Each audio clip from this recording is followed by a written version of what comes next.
This video is brought to you by TS4U IT Engineering Bootcamp. I have a next question about I think you have mentioned a few times about the security. So do you guys have any like the cybersecurity expert or the consultant in your team?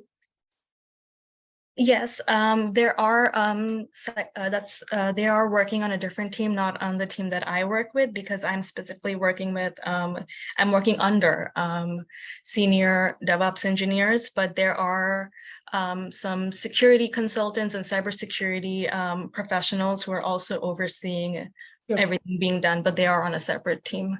So the question now I have, so how do you create a VPC in, how can you securely configure the internet access for VPC resources using Internet Gateway, or we call the IGW, and NAT gateways?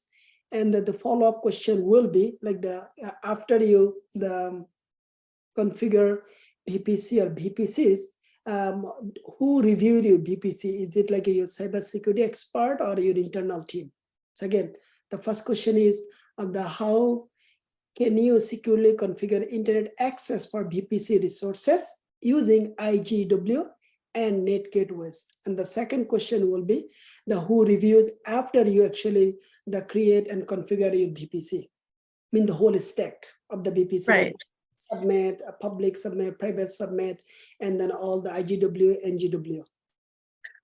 Okay, yes. So yeah, while we do have other teams of cybersecurity, the part of the VPCs are overseen by our senior engineers, and just our team as a whole, we try to make sure everything is securely configured and everything within the VPC is configured that way. For example, in our case, because we have a lot of VPCs, so each of our team requires their own version of a VPC. So, and they always do dummy deployments and dev deployments and staging deployments. And let's say I need to try out some new development. So I actually launch new VPCs all the time. But since VPC, since a virtual private cloud, right, is isolated from the public internet, that is basically our own data. So that is basically our own data center. All the development and deployments or any of the dummy deployments actually happen on a new VPC so that it doesn't interrupt any existing deployments, since it's pretty much isolated.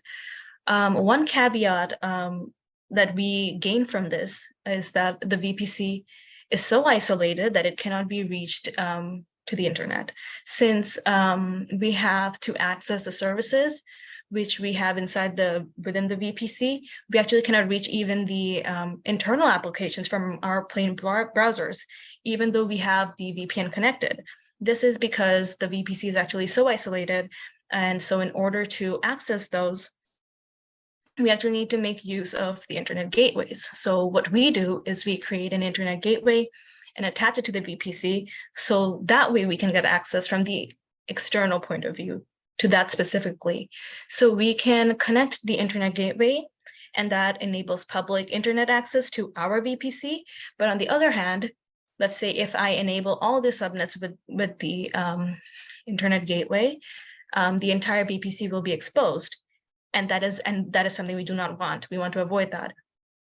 So for those reasons, we have certain subnets that we attach to the internet gateway, so that those subnets and services that we have inside those subnets only are exposed on the internet, and we can access them on the browser.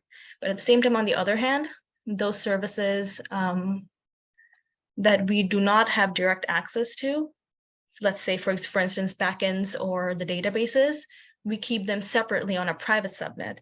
And for those reasons, we have our private subnets and our intra subnets as well. So the subnets that we have are private, do not have internet access initially.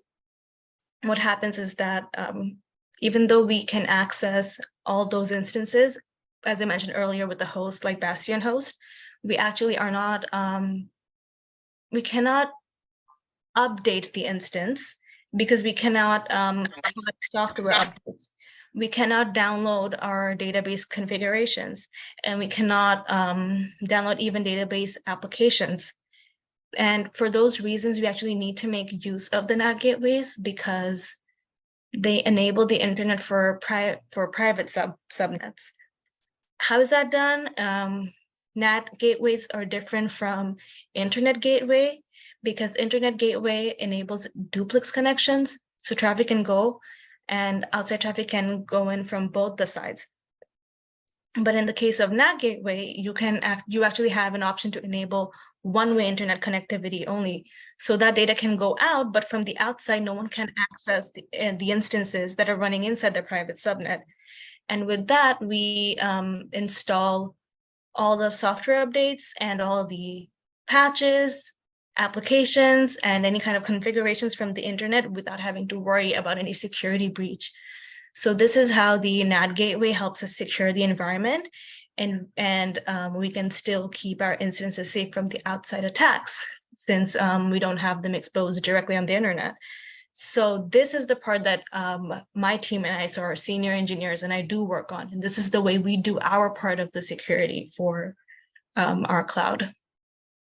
And then the follow-up question was after you complete the configuration, you senior does the review. Do you guys have the cybersecurity team? They actually approve it, or just you guys do yourself? Well, of course, if I created, I do my part to oversee that every step was correctly followed and everything is securely done.